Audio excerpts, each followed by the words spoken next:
மறக்காம லைக் பண்ணிட்டு பாருங்க சரியா? நிறைய பேர் லைக் பண்ணாவே வீடியோ பாக்கிய. நீங்கள் லைக் பண்ணிட்டு பார்த்தா தானே எனக்கும் உற்சாகமும் சந்தோஷமாகவும் இருக்கும். மறக்காம லைக் பண்ணிட்டு பாருங்க நண்பர்களே.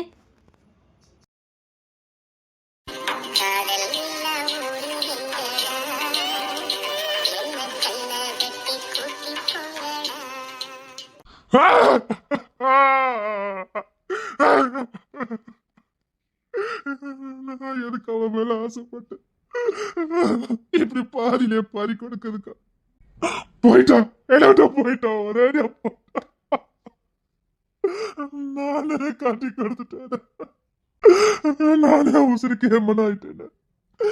நான் அவளை பார்த்தேன், ரகசியமா வச்ச இல்லையே. போயிட்டான், என்னை விட்டு போயிட்டான், என்னை விட்டு போயிட்டான்.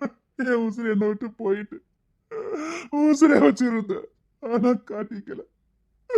கொல்ல ஆசை வச்சிருந்தேன், வெளியில காட்டிக்கல. நானும் பிறந்திருக்கவே கூடாது, நான் பிறந்திருக்கவே கூடாது. ஏய் எடே, விட்டுட்டேன் ஒண்ணுனா, விட்டுட்டேன் ஒண்ணுனா. வேண்டாம், வேண்டாம், விட்டுருங்க.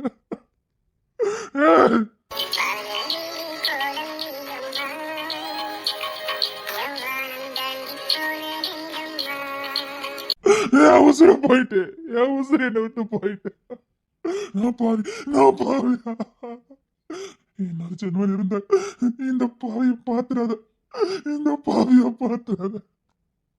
ஆசைப்பட்டாலே ஒரு நாள் கூட, கடைசியா கூட நான் கடைசியா கூட என் மனசுல இருக்கதாட்ட சொல்லலையே. அவன் சாக போறான்னு தெரிஞ்சும் என் மனசுல இருக்கத நான் அவகிட்ட சொல்லலையே. சொல்லியிருந்தா கூட பார்வதி சந்தோஷமா போயிருப்பால.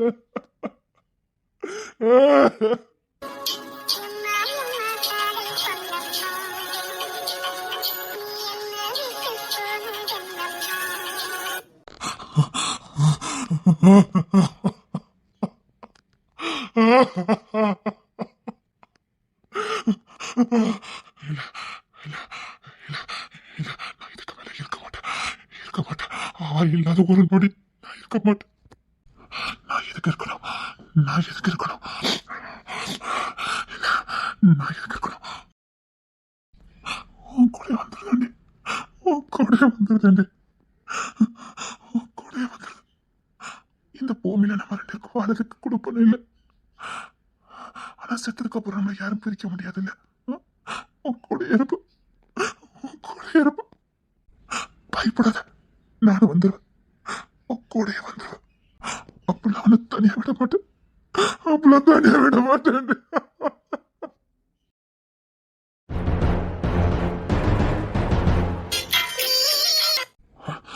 வந்துட்டேன், கூட வந்துட்டேன். அண்ணா, அண்ணா, அண்ணா, அண்ணா, சீக்கிரம் வாண்ணா. என்ன, என்னாச்சுது? என்னாச்சுது? அண்ணா சீக்கிரம் வாண்ணா. என்னடா என்னாச்சுது? முடிச்சிட்டீங்களா? ஐயோ அண்ணா சீக்கிரம் வாடா, என்னன்னு சொல்லுடா. ஐயோ அண்ணா சீக்கிரம் வாடா, சீக்கிரம் வா, கெஸ்ட் வா, சீக்கிரம் வா. எதுக்கு? ஐயோ வாடா. சரி வாரு, வா.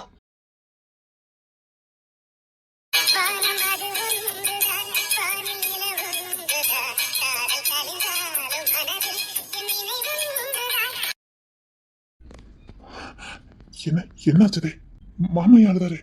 மாமா, மாமா என்னடாச்சுது? என்னாச்சுது? நீங்க அந்த பொண்ணு போட தானே போனீங்க, ஏதாவது சொல்லுங்க. இப்படி ஆளுக்கால மௌனமா தான் எனக்கு என்ன தெரியும்? என்ன நடந்துச்சு? அண்ணா சொல்லுடா, மாமா யாருதாரு? அண்ணா கோத்த காப்பமா சொல்ல போறீங்களா இல்லையா? அண்ணா அது வந்து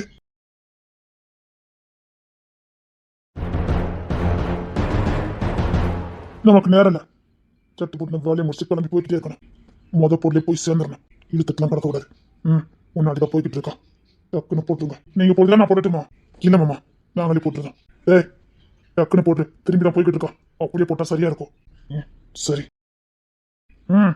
ஈவருக்குமே பார்க்காத, டக்குன்னு போட்டு வா. கரெக்டா போட்டுறேன், வந்த வேலை கச்சிதமா முடிச்சிடறேன். சீக்கிரம் போட்டுட்டு வந்துடுறேன். தமிழரசு என்னாச்சு? அந்த பொண்ணை எதுவும் பண்ணலையே, எதுக்காக அப்படி கேட்க? அந்த பொண்ணு நீங்க ஒன்றும் செய்யல, நீங்க இங்க தானே நிக்கீங்க, ஒன்றும் பண்ணல. தமிழரசே, என்ன சொல்ல வர? தமிழரசே, அந்த பிள்ளை எதுவும் பண்ணல. இல்ல அது தமிழரசே, அந்த பிள்ளை எதுவும் நீங்க பண்ணலையே. என்னாச்சு? தேவைன்னு சொல்ல, வர சீக்கிரம் சொல்லு. அந்த பொண்ணு போட்டதுல அனுப்பிட்டோம். ஐயோ தமிழரசு, அது ஓ பொண்ணு.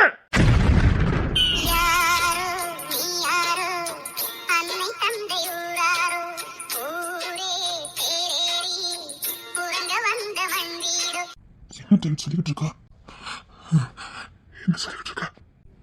டிஎன்ஏ டெஸ்ட் வந்துட்டு அவ ஓம் பொண்ணுதான், கன்ஃபார்மா அவ ஓம் பொண்ணு. நீ என்ன சொல்லிட்டு இருக்கா? அந்த பொண்ணு எங்க?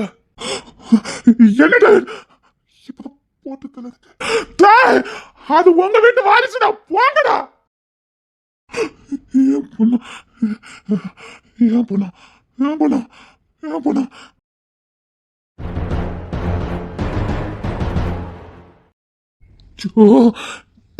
சீக்கிரம் அந்த பொண்ணை காப்பாத்துடா. கை விரிப்பாச்சுட்டா. என்னடா சொல்ற? எல்லாம் கை மீறி போச்சுடா. சாரன் போய் 10 நிமிஷத்துக்கு மேல ஆகுது. என்னடா சொல்றீங்க? தமிழரசு பொண்ணு.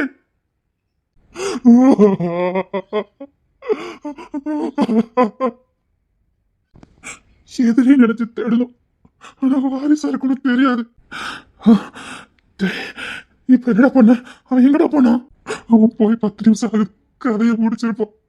ஐயோ டேய், நம்ம எல்லாத்தையும் தப்பு தப்பா புரிஞ்சு வச்சிருக்கோம்டா. எல்லாத்தையும் தலைகீழ யாரோ மாத்திருக்காங்கடா. உங்க மாமாக்கு வாரிசு இருக்குங்கதே மறைச்சு எல்லாத்தையும் தலைகீழ பத்திரத்தை எல்லாம் மாத்தி வச்சிருக்கடா. டேய், இப்பதான்டா நானே கண்டுபிடிச்சேன். டேய், நம்ம வீட்டுல இருக்க யாரோ தான்டா இந்த வேலையெல்லாம் பாத்துருக்காங்க. டேய், இவனுக்கு ஒரு வாரிசு இருக்குங்கதே தெரியக்கூடாதுன்னு இந்த வேலையெல்லாம் நடந்திருக்கு. யார வாரிசா இருக்கணுமோ அவங்கள பகையாளியா காட்டியிருக்கு. அப்பதான் நம்ம கையாலே போடுவோன்னு. ஏதாவது வாய்ப்பு இருக்கான்னு பாரு, போடா. எனக்கு தெம்பல, ஒருவேளை போட்டிருந்தா நான் என்ன பண்ணுவேன்? என்னால முடியாது. சரி, நானே பார்த்துட்டு வரேன்.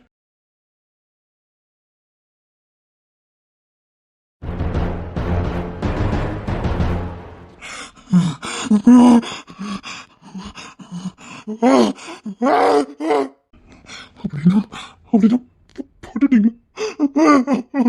போட்டுட்டீங்களா? ஏன் புள்ளைய என் கையாலே போட வைக்க நினைச்சவன் யாரு? அப்படின்னா நான் போடல.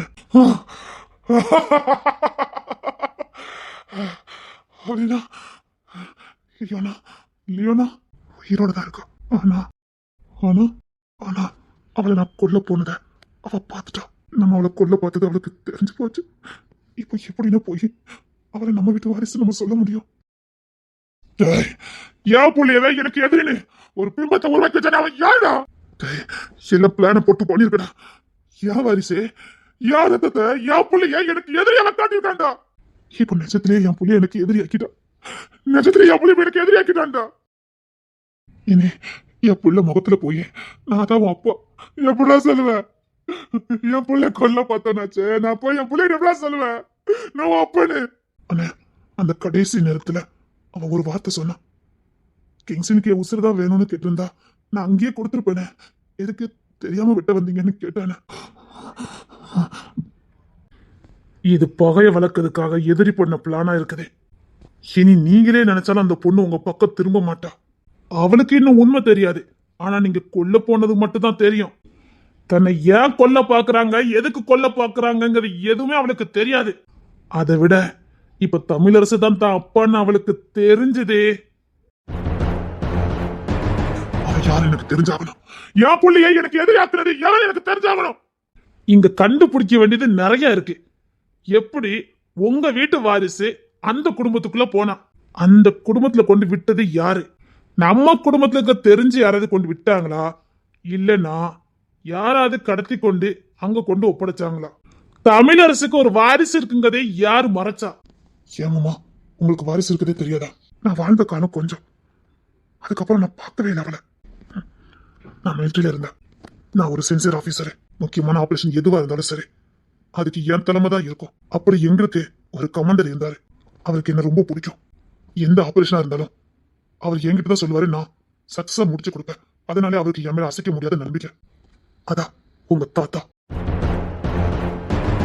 நாட்டுக்காக தான் உயிரையே கொடுக்க அஞ்ச மாட்டாரு. அவர் பொண்ணு அதே மிலிட்டரி தான் டாக்டரா இருந்தது. நான் சாரை பார்க்கறதுக்கு எப்பவுமே அவர் ரூமுக்கு போவேன். அவருக்கு என்ன ரொம்ப பிடிக்கும். அப்படி போகும்போதுதான் அவர் பொண்ணை நான் முத பார்த்தேன். அதுக்கு முன்னாடி சாருக்கு அவர் பொண்ணை எனக்கு தான் கல்யாணம் பண்ணி கொடுக்கணும்னு அவர் ஆசைப்பட்டிருக்காரு. அதுக்கேற்ற மாதிரி நான் சந்தர்ப்ப சூழ்நிலையில அந்த பொண்ணை பார்த்தேன். பார்த்த உடனே எனக்கும் பிடிச்சது. ஆனா எனக்குன்னு எந்த பேக்ரவுண்டும் இல்லை. எனக்கு எப்போ வேணாலும் என் உயிர் போகுங்கிற நம்பிக்கையில் தான் நான் வாழ்ந்தேன். ஏன்னா நான் எடுக்கிற ஆபரேஷன் எல்லாம் அப்படிதான் இருந்தது. அதனால ஒரு பொண்ணுக்கு வாழ்க்கை கொடுத்து அப்படியே விட்டுட்டு போறதுக்கு எனக்கு மனசு இல்லை. ஆனாலும் காதல் அந்த நேரத்துல என் கண்ணை மறைச்சது. அந்த சார் சொன்ன மாதிரி அவர் பொண்ணை கல்யாணம் பண்ணிக்கிட்டேன். சிம்பிளா தான் கல்யாணம் முடிஞ்சது. ஆனா கல்யாணத்து அன்னைக்கே எனக்கு முக்கியமான ஆபரேஷன். வாழ்வா சாவா, இந்த பொண்ணு கூட வாழவா இல்ல நம்ம திரும்பி வருவோமாங்கிற நம்பிக்கையே இல்லாம நான் அந்த ஆபரேஷனுக்காக போயிருந்தேன். அந்த பொண்ணு கூட நான் வாழணும்னு விதி இருந்திருக்கேன். அரைங்குறையமா மீண்டு வந்தேன். குத்துயிரும் கொலையுருமா வந்தேன். கிட்டத்தட்ட ஒரு வருஷத்துக்கு மேல கோமால தான் இருந்தேன். சுயநினைவே கிடையாது. அந்த பொண்ணுதான் என் பக்கத்துல இருந்து என்ன பார்த்திருக்கா. அதுக்கப்புறம் நான் கொஞ்சம் கொஞ்சமா தேறினேன். நான் விடல. மறுபடியும் மிலிட்டரியில சேர்றதுக்காக என்ன நான் தயார்படுத்தினேன். ஆனா இந்த வாட்டி நான் உறுதியை நம்பினேன். இனி அந்த பொண்ணு கூட சேர்ந்து வாழ வேண்டாம். அந்த பொண்ணுக்குன்னு ஒரு வாழ்க்கை அமைச்சு கொடுத்துட்டு நான் தூர போகலாம்னு நினைச்சேன். ஆனா விதி சந்தர்ப்ப சூழ்நிலை நானும் அந்த பொண்ணும் சேர்ந்தோம். மறுபடியும் ஒரு ஆபரேஷன். அந்த ஆபரேஷன்ல நானும் உங்க தாத்தாவும் தான் ஒன்னா இருந்தோம். அன்னைக்கு உயிரை கொடுக்கவா இல்லைன்னா திரும்பி வருவோமான்னு எங்களுக்கு தெரியாது. கடைசி நேரத்துல உங்க தாத்தா என்கிட்ட ஒரு வார்த்தை சொன்னாரு, நீங்க அப்பாவாக போறீங்கன்னு. குடும்பமா நாடான்னு பார்க்கும்போது கோலை மாதிரி திரும்பி வர்றதுக்கு எனக்கு விருப்பம் இல்லை. நான் தொடர்ந்து அந்த ஆபரேஷன் பண்ணேன். அன்னைக்குதான் நாங்க 2 பேரும் பார்த்த கடைசி நாள். நான் இறந்து போயிட்டேன்னு செய்தி. ஆனா இப்பதான் புரியுது, அவர் என் பிள்ளைய கூட்டிட்டு இங்க வந்திருக்காரு. ஆனா என் மனைவிக்கு என்ன ஆச்சு எதுன்னு எனக்கு தெரியாது. இன்னும் உயிரோட இருக்காளா எதுவுமே எனக்கு தெரியாது. தாத்தா என் மாமா இப்படி பண்ணணும் உங்களுக்கு மறுபடியும் தகவல் சொல்லியிருக்கலாமே. இல்ல எங்க அப்பாவுக்காவது விஷயத்த சொல்லியிருக்கலாமே. எதுக்காக தாத்தா பிள்ளைய கொண்டு எங்கேயோ கொண்டு விட்டுருக்காரு. இன்னொரு விஷயம் நல்லா புரிஞ்சுக்கோங்க. உங்க தாத்தா வீட்டுல இருந்தவர்தான். ஆனா அவர் ஒன்னும் சாதாரண ஆளு கிடையாது. பரம்பரை பணக்காரங்க. பல தலைமுறையா காலம் காலமா பிசினஸ் பண்ணி கொடி கட்டி பறந்த குடும்பம். அந்த குடும்பத்திலே நான் மிலிட்டரிக்கு தான் போவேன், நாட்டுக்காக தான் சேவை பண்ணுவேன். உங்க தாத்தா வெளியில வந்திருக்காரு. எனக்கு சொத்து வேண்டாம் எதுவுமே வேண்டாம் தான் உங்க தாத்தா வெளியில வந்திருக்காரு. ஆனா அந்த சொத்து பங்கு எப்பவும் உங்க தாத்தாக்கு இருக்குல்ல. உங்க தாத்தாவே வேண்டானாலும் அந்த சொத்து உங்க தாத்தாக்கு போய் தானே ஆகணும். என்கிட்ட இது பலமுறை சொல்லியிருக்காரு. சொத்துக்காக என்ன சொந்த குடும்பமே கொல்ல பாக்குதுன்னு என்கிட்ட பலமுறை சொல்லியிருக்காரு. அவர் இங்குள்ள பொண்ணு கல்யாணம் பண்ணல. அவர் மனைவி அங்க உள்ள பொண்ணு, காஷ்மீர் உள்ள பொண்ணுதான். அங்கேயே காதலிச்சு கல்யாணம் பண்ணி அங்கேயே வாழ்ந்தவர். அவருக்கு 2 ஆம்பளை பையன், ஒரு பொண்ணு. அதுல ஒருத்தர் தான் உங்க அப்பா மாதிரி. அப்படின்னா இன்னொருத்தர் இருக்காரா? அவர் யாருன்னு எனக்கு தெரியாது. நான் பார்த்ததும் இல்லை. ஆனா உங்க அப்பாவை நான் பார்த்திருக்கேன். சொத்துக்காக கொண்டுட்டாங்க. சொத்துக்காக கொண்டுட்டாங்களா? பொண்ணை மட்டும் பக்கத்துல வச்சுட்டு 2 பசங்களையும் படிப்புக்காக தான் இங்க அனுப்புனாரு. சொந்த மண்ணில போய் வாழுங்கன்னு அந்த 2 பசங்களையும் இங்க அனுப்பி வச்சாரு. உங்க அத்தையை நான் விரும்பினாலதான் உங்க அத்தையை அங்கேயே வச்சிருந்தாரு. இல்ல உங்க அத்தையும் இங்க அனுப்பி வச்சிருப்பாரு. இங்க வந்ததுக்கு அப்புறம் தான் அவங்களை கொண்டுட்டாங்கன்னு செய்தி உங்க அப்பாவுக்கு வந்தது. அதுலயே மனசை உடஞ்சு போயிட்டாரு. பிள்ளைங்களை கொண்டவனை கண்டுபிடிச்சே தீரும் தான் அவரு என் பொண்ணை கூட்டிட்டு இங்க வந்திருக்கணும். இப்பவும் நீங்க மூத்தருக்கு பிறந்த பிள்ளையா 2வது லோனுக்கு பிறந்த பிள்ளைன்னு எனக்கு தெரியாது. இங்க என்ன நடந்ததுன்னு எங்களுக்கு தெரியாது. நான் அந்த போர்ல சாகல. என்னை எதிர்நாட்டு படை என்னை கைது பண்ணியிருந்தாங்க. அதுக்கப்புறம் அங்கே நான் விடுதலை ஆகி சாரை தேடி என் மனைவி தேடி தான் நாங்க வந்தேன். வந்த இடத்துல குடும்பமே அழிஞ்சு போச்சுன்னு சொன்னாங்க. எனக்கு எந்த திசைக்கு போகணும்னு தெரியல. எனக்கு யாருமே இல்ல. ஆசையா காதலிச்சு கல்யாணம் பண்ணி வாரிசு இருக்குன்னு காதால கேட்டவளும் கூட இல்ல. எனக்கு எல்லாமா இருப்பேன்னு சொன்ன என் மாமனாரும் கூட இல்ல. என்ன பண்ணணும்னு தெரியாம இத்தனை வருஷம் நான் ஓடிட்டு இருக்கும் போதுதான் தற்செயலா நான் கிங்ஸனை பார்த்தேன். அப்படியே அவன் தாத்தா மாதிரி இருந்தான். அப்பதான் நான் அவனை பின்தொடர்ந்து போனேன். மெக்கானிக்கலா வேலை பார்த்துட்டு இருந்தான். ஒரு தினசரி வேலை பார்க்குற ஒரு மெக்கானிக்கா வேலை பார்த்துட்டு இருந்தான். எனக்கு அவனை முழுசா நம்ப முடியல. ஏன்னா அப்படியே அவன் தாத்தா மாதிரியே இருந்தான். அதுக்கப்புறம் நான் கிங்ஸ்கிட்ட நெருங்கி பழகி அதுக்கப்புறம் சொல்லும் போதுதான் தான் ஒரு அனாதன கிங்ஸ்ன்னு சொன்னேன். எனக்குன்னு யாருமே இல்லைன்னு சொன்னேன். அப்பதான் நான் ஒவ்வொன்றா தேடி கண்டுபிடிக்க ஆரம்பிச்சேன். அதுக்கப்புறம் தான் நீங்களாம் யாருன்னு நான் கண்டுபிடிச்சேன். உங்களெல்லாம் ஒண்ணு சேர்த்தேன். உங்க குடும்பத்தை அழிச்சவனை கண்டுபிடிக்கிறதுக்காக நான் இங்க கூட்டிட்டு வந்தேன். ஏன்னா இந்த அரமனை தான் உங்க அப்பாவோட அரமனை. இந்த அரமனை தான் உங்க தாத்தாவோட அரமனை. இது உங்களுக்கு வர வேண்டிய சொத்து. ஆனா என்னைக்காவது ஒரு நாள் நீங்க சொத்தை கொண்டாடிட கூடாதுன்னு என் பொண்ணு மேல அந்த சொத்தை எழுதி என் பொண்ணை பகையாளி ஆக்கிட்டாங்க. நமக்கு தெரியாமலே லியோனான்னு கேட்டாலே நம்ம கொண்டுன்னு உங்களுக்கு தெரியும். தெரிஞ்சுதான் அந்த பத்திரத்துல அப்படி பேரை மாத்திருக்கானுங்க. நம்மளை பொறுத்த வரைக்கும் என்னை பொறுத்த வரைக்கும் எனக்கு வாரிசு இல்லைன்னு நான் நினைச்சுக்கிட்டேன். அப்படின்னா அந்த சொத்தை கொண்டாடுறதுக்கு இந்த பொண்ணு யாரு? அப்போ அவ எதிரியோட பொண்ணு நினைச்சு நாம கொல்ல பார்த்தோம். ஆனா இப்படி அவ ஏன் பொண்ணாவே இருப்பாரு எனக்கு தெரியாது.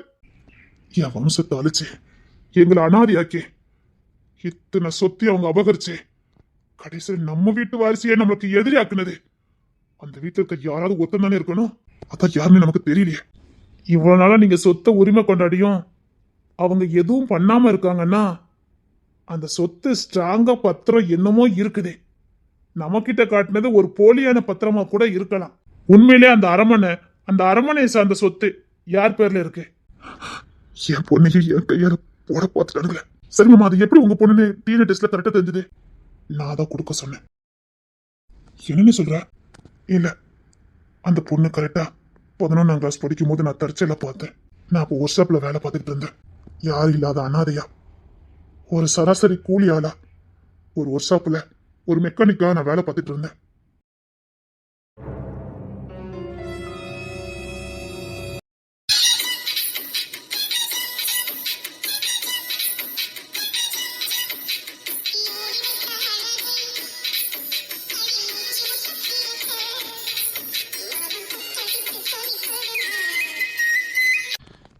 இந்த பார்ட்ஸ போல எடுத்துட்டு வாடா.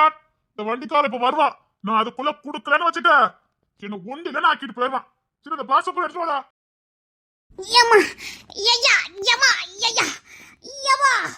ரொம்ப கஷ்டப்பட்டு மாதிரி இருக்குது. முத பார்ட்ஸ கொண்டாடா. வண்டிக்கார இப்ப வந்து தையா போதா நிப்பான். சீக்கிரம் பார்ட்ஸ கொண்டாடா. இந்த வண்டி சரி பண்ணிட்டு அதுக்கு அடுத்து அந்த வண்டி சரி பண்ணணும். வண்டி சரி பண்ணாதான் இந்த கடை வாடகையா நான் கொடுக்க முடியும். ஏற்கனவே இங்க பிச்சுக்கிட்டு ஓடுது, இதுல இவன் வேற. சீக்கிரம் கொண்டாடா. நல்ல காசு வேற கையில இல்ல, மண்டையே பிச்சுக்கிட்டு வருது. என்னடா அது எப்படினே?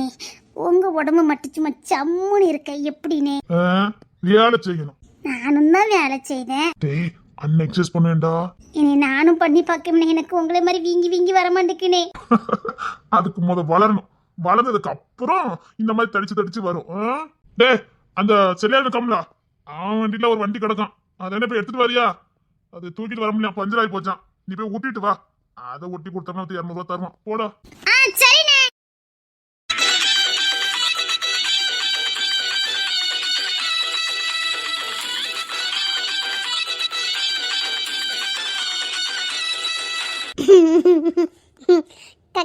கக்கன்னு சிரிச்ச முன்னா அடிச்சு விடுவா.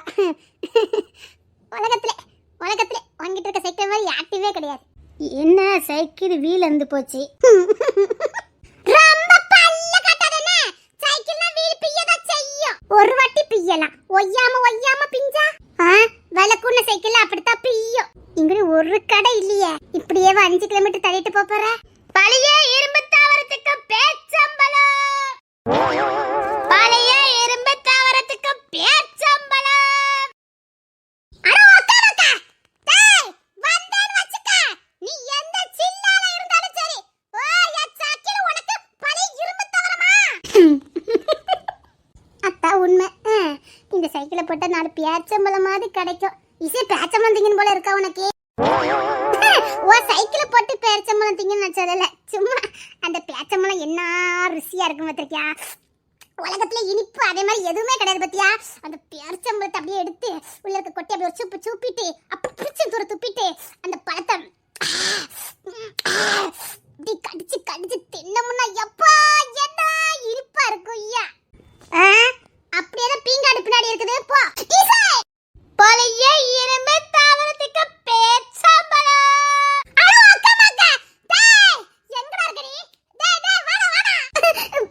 ரொம்ப சாதிக்காம பத்தியா பேச்சம்பளங்காரன்?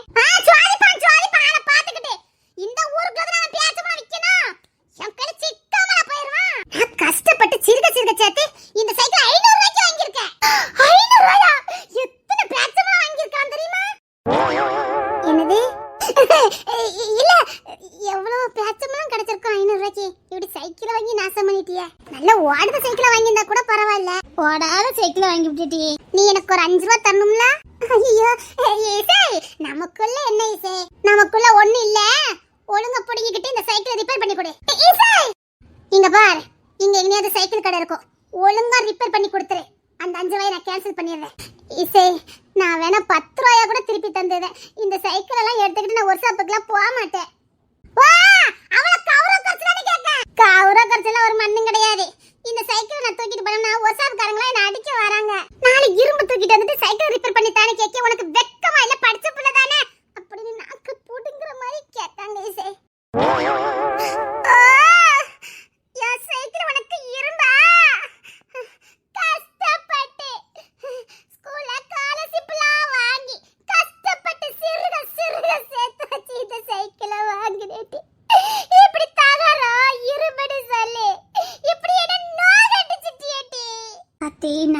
ஆரம்பிச்சிட்டாலே இது எங்க கொண்டு விட போறான்னு தெரியலையே. உனக்கு உனக்கு கஷ்டப்பட்டு வாங்கி இருந்தா தெரிஞ்சிருக்கும். சிறுக சிறுக சேர்த்து வச்சு வாங்கி இருந்தா தெரிஞ்சிருக்கும். நாலனா கிடைச்சாலே நக்கிக்கிட்டு பேத்தம்பட்ட வாங்கி திங்கறவரடி. உனக்கு எப்படி தெரியும் சிறு சேமிப்பை பத்தி? சிறு துரும்பும் பல்குத்த உறவுன்னு படிச்ச நான் எங்க நாலனா கிடைச்சாலே பேச்சம்பளமும் சீனி கிழங்கு வாங்கி திங்கற நீ எங்க? சைக்கிள கொண்டா ரிப்பேர் பண்ணி தரனவ கால கிடக்க சுருப்பல டாடி. ஐயோ அதாடி வகட எனக்கு வந்து விட்டுட்டாங்க தெய்வா. சபா ஓடிரு சொல்லிட்டேன். சேமிப்பு சிறு துளி பெறவல்ல. தாயே ஆளை விட்டு நான் எப்படியாச்சும் சைக்கிள் ரிப்பேர் பண்ணி தந்துருதேன். பாத்தியா அலட்சியமா பேசுற பத்தி நான் கஷ்டப்பட்டு வாங்கினதா? இல்ல இதுக்கு நான் சம்பந்தம் கிடையாது. போறாம பிடிச்சவள கஷ்டப்பட்டு உழைச்சு வாங்கிட்டா தெரிஞ்சிருக்கும். இல்ல இனி எந்த வண்டி இருந்தாலும் எடுக்க வேண்டாம். அந்த 2 வண்டி மட்டும் ஒப்படைச்சிட்டோம்னா எனக்கு ஒரு 600 ரூபாய் கிடைக்கும். சரியா? சரிங்கண்ணே. என்ன என்ன என்னம்மா? என்ன இந்த சைக்கிள்ல வீல் பிஞ்சு போச்சுனே. வீல் பிஞ்சு போச்சா? காட்டு. இங்க பாருங்கண்ணே. அதுல வீலே இல்லையே. வீலே இல்லையா? ஏமா இல்ல வீலே இல்லையம்மா. அது வீல் வேணா மாத்தலாம். எவ்வளவுனே ஆகும்? அது 200 ரூபாய் ஆகும். என்ன 200 ட்ராக் ஆகுது? அதே கம்மி தானே. என்ன ஒரு பாரவத்தி சைக்கிள்டே. பையனே என்ன படா படுத்தனே. 5 ரூபாய் தான் கொடுத்தா. சொல்லி கட்டுவாளே. என்ன வேற ஏதாவது வழி இருக்கானே இந்த சைக்கிளை ஊட்டிட்டு போறதுக்கு? ஊட்டிட்டு போறதுக்கு? ஆமாண்ணே ஏதாவது வழி இருக்கானே? வேணா அந்த 2 டயரையும் கலச்சி தரேன். ஊட்டிக்கிட்டே போங்க. அதுக்கு அவ சம்மதிக்க மாட்டானே. வேற எதுவும் பண்ண முடியாது. ஊட்டிக்கிட்டு தான் போக முடியும். சைக்கிளை ஊட்டிட்டு போகணும்னா இப்படிதான் பண்ண முடியும். 2 டயரையும் கடத்தி தாரு. 10 ரூபா தர வேண்டாம். வேணா ஊட்டிட்டு போங்க. இதுதானே நானும் என் ஃப்ரெண்டு சொன்னா. பையன் உள்ள தாடவையா நின்றுவானே. அப்படி அந்த புள்ள யாருமா? பின்னாடியே வந்துகிட்டு இருக்கானே. கேட்டா அவ சைக்கிள் இல்லன்றவா. என் சைக்கிள்னு சொல்லிடுவானே. நான் அவனை மானமும் அவமானமும் பட வேண்டி இருக்கு. 500 ரூபாய்க்கு வாங்கினேன்னு பாடா படுத்துறானே. ராணி உன் சைக்கிளை ரிப்பேர் பண்ணிட்டியா? என்ன அந்த சைக்கிள் தூக்கி தூர போடுனா கேட்காதா? எட்டி அதான் ரிப்பேர் பண்ண முடியாது தெரிஞ்சு போச்சுல. அப்புறம் ஏன்டி தூக்கிட்டாலே இத? எவ்வளவு சொன்னாலும் கேட்கவே வேண்டாம். நானா இருந்தா இந்த தூர போட்டுருப்பேன். எட்டி லியோனா இந்த சைக்கிளை ரிப்பேர் பண்ண முடியாதா? குன்னுருவே. ரிப்பேர் பண்ணி வாங்கிட்டு வா. சரி பண்ண முடியாதா? வேணா டயரை கழட்டி தரவலாம் உருட்டிக்கிட்டே போன்னு சொல்லுதாவ. எட்டி இவி சரியான மெக்கானிக் கிடையாது. இவி சரியா படிச்சுக்க மாட்டாவ. வேற மெக்கானிக் கடைக்கு கூட்டிட்டு போ. அந்த பார்ட்ஸ் எடுடா கொஞ்சம். என்ன என்ன? இல்ல அவளுக்கு அந்த சைக்கிள் சரி பண்ணி கொடுக்கணுமா? அவளுக்கு அந்த சைக்கிள் இல்லாம இருக்கவே முடியல. கஷ்டப்பட்டு வாங்கியிருக்கா பாத்துக்கங்க. 500 ரூபான்னு. 500 ரூபாயா? 500 ரூபாய் தான். 500 ரூபாயா? இல்ல 400 ரூபாயா 300 ரூபாயாட்டி தெரியாம எடுத்துப்பா. 300 ரூபாய் இருக்கும் நினைக்கிறேன். 300 ரூபாயா? இல்ல ஒரு 200 ரூபாய் இருக்கும். எடி 200 ரூபாய். என்ன சொல்றீங்க? 200 ரூபாயா? எங்க 50 ரூபாய் 60 ரூபாய் இருக்கும். சரி 50 ரூபா 60 ரூபா என்கிட்ட கொடுத்துட்டு போங்க. எனக்கு 50 ரூபா 60 ரூபா தானே? சரி நான் 100 ரூபா போட்டு தரேன். இத போட்டு போங்க. இதுல பேச்சமாங்காரன் சுத்திட்டு நடந்தான். இந்த புள்ள பார்க்குது நல்லா இருக்கு. என்ன கிஞ்சனே நம்ம பேத்தமலமானே வாங்க போறோம். ஆமாடா நீ வேற பேத்தமாம் கட்டிட்டு நடந்த. இந்த சைக்கிளை கொடுத்தா 4 பேத்தமாம் கொடுப்பான். இங்கதான் சுத்திக்கிட்டு இருந்தான். அவனே அந்த தெருல சுத்திட்டு இருந்தானே. போடி இரும்பு தரத்துக்கு யா சைக்கிள் தான் கிடைச்சா? என்னது வா சைக்கிளா? இல்ல அவ சைக்கிள். அவ கஷ்டப்பட்டு வாங்கிருக்கா. 500 ரூபாய் வாங்கிருக்கா தெரியுமா? கஷ்டப்பட்டு வாங்கினா தெரிஞ்சிருக்கும். பழைய இரும்பு தவறத்துக்கு பேர் சம்பளம். இப்படி எல்லாம் அசிங்கப்படணுமா சொல்லி அத்த 100 ரூபாய்க்கு இந்த சைக்கிளை கேட்கவல்ல கொடுத்துருவோமா? 100 ரூபாயா? 500 ரூபாய்க்கு வாங்கிட்டேன். சரி உனக்கு வேண்டாம் எனக்கு வேண்டாம். 101 ரூபா சரியா? நீ ஒண்ணு தந்து கிழிக்க வேண்டாம். நான் உனக்கு சைக்கிள் விக்கல. என்ன என்ன சொன்னா? இல்ல அது 500 ரூபாய்னு சொன்னேன். இந்த ஸ்கூல் படிக்கச்சுக்கு நல்ல மார்க் எடுத்தா ஸ்காலர்ஷிப்லாம் கொடுப்பாவ. அதுல கிடைச்சது. ஓ சரி அந்த சைக்கிளை விட்டுட்டு போ. நாளைக்கு வந்து எடுத்துக்க. என் சைக்கிள் ஐயோ உனக்கு அந்த வீல் மாத்தி தரணுமா வேண்டாமா? வேணாம். ம் இப்போ என்கிட்ட வீல் இல்ல, சைக்கிள் வீல் இல்ல, எங்க பைக்கு கடை. வை, நாளைக்கு டவுனுக்கு போயிட்டு நான் வாங்கி கொண்டு வைக்க, சாயங்காலம் வந்து வண்டி எடுத்துக்க. எவ்வளவு கேப்பியா? 200 ரூபாயா? ஆமா 200 ரூபாயா? உன்னே அவ்வளவு பாடுபடுத்துறேன்னு இப்போ தெரியுது. சரி சரி, நாளைக்கு வந்து வண்டி எடுத்துக்க. அந்த 200 ரூபாலாம் இல்ல. இந்த குறைஞ்ச விலைக்கு எதுவும் கிடைக்குமா? சரி, ஏதாவது பழைய சைக்கிள்ல இருந்து கிடைக்கான்னு பாக்க, போய் விட்டுட்டு போ. எவ்வளவு தூரம் போனோம்? இன்னும் 2 கிலோமீட்டர் போகணும். சரி சரி, விட்டுட்டு போ, நாளைக்கு வந்து வண்டி எடுத்துக்க. சரியா தந்துருவியல்ல? ஏமாத்த மாட்டியல்ல? என் சைக்கிளை வித்துற மாட்டியல்ல? இல்ல பழைய இரும்பு தவரம் பேச்ச மரத்துக்கு கொடுத்துற மாட்டியல்ல? ஓடிக்கிட்டேன் போ, உன் சைக்கிள் எடுத்துட்டு போ. ஐயா பண்ணு ரிப்பேர் பண்ணி கொடுக்கலான்னு பார்த்தா. இல்ல, சரி சரி, நாளைக்கு வந்து வாங்கிக்க. என் சைக்கிளை வித்துற மாட்டானே. ஸ்காலர்ஷிப்ல வரனால படிக்க ஆசைப்பட்டிருக்கா போலுக்கு. நல்லா படிப்பியோ? School first. ஓ அப்படியா? சரி சரி, நாளைக்கு வந்து சைக்கிள் எடுத்துக்க போ. சரி. ஏய் சாயங்காலம் ஞாபகப்படுத்தின, டவுனுக்கு போயிட்டு வரும்போது சைக்கிள் வீல எடுத்து வந்துடலாம். ஏனே நமக்கே 200 ரூபா தான் கிடைக்கும். அதுல இதுல போய் எடுக்கல, அந்த பிள்ளை திருப்பி தருவாங்க. இல்ல அந்த பிள்ளை திருப்பி தருணுன்னா இதை எடுக்கல, அதுக்கு ஸ்காலர்ஷிப்புக்கு கொடுத்துருக்காங்க, படிச்ச பிள்ளைக்குன்னு கொடுத்துருக்காங்க. ஆனா அந்த பிள்ளைக்கு சரியா வாங்க தெரியல, கஷ்டப்பட்டு படிச்சு வாங்கியிருக்கால, அதுக்கு நம்மளால முடிஞ்சது. ஏய் படிப்புங்கிறது அது வரும், எல்லாத்துக்கும் வந்துடாது. அப்படி வருதுன்னா அவங்க எவ்வளவு முயற்சி பண்றாங்கன்னு அர்த்தம். படிச்சுட்டு போடுண்டா, படிச்ச பிள்ளைக்கு தானே செய்தோம். ஒண்ணு இல்ல பரவாயில்ல, 200 ரூபா தானே, இன்னும் 2 நாள் நான் பைக்கை ரிப்பேர் பண்ணோம்னா கிடைக்க போகுது. சரிதானே? சரிடா, ஞாபகப்படுத்துனா. சரிண்ணே.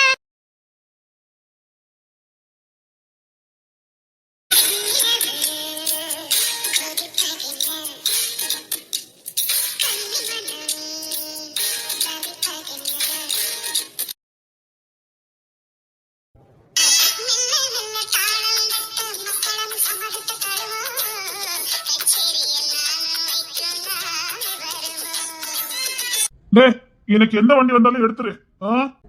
கடைக்கு வேற வாடகை கட்டிட்டு முதலாளி வேற தொந்தரவு பண்ணிட்டு இருக்காரு.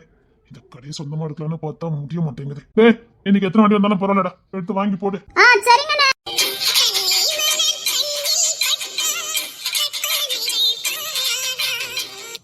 என் சைக்கிளை ரிப்பேர் பண்ணிட்டீங்களா? ஓ ஃப்ரெண்ட் சைக்கிள்ல? என் சைக்கிள் தான். ஓ சைக்கிள் தானா? அதான் எனக்கு தெரியும்ல. ரொம்ப நக்கல் பண்ணாதீங்க. நான் ஒன்னும் நக்கல் பண்ணல, நீதான் போய் சொன்ன. என் சைக்கிள் சரி பண்ணிட்டீங்களா? ஸ்கூல் போயிட்டு தானே வருவேன்னா? இல்ல எனக்கு திடீர்னு லீவ் விட்டுட்டாவ. எதுக்கு? உங்களுக்கு தெரியாதா? அழகா இருக்கு இந்த பொண்ணு பேசுறது. தெரியாத? எதுக்கோ எனக்கும் தெரியாது, லீவ் விட்டுட்டாவ. அதுக்காக சைக்கிள் வாங்காம இருக்க முடியுமா? அதான் நான் எங்க ஊர்ல இருந்தே நடந்து வந்தேன். என் பஸ்ல வர வேண்டியது தானே? ஆத்தி என்கிட்ட இருக்கதே 5 ரூபா தான். என் சைக்கிள் ரிப்பேர் பண்ணிட்டீங்களா? டேய் அந்த சைக்கிள் எடுத்துட்டு வா.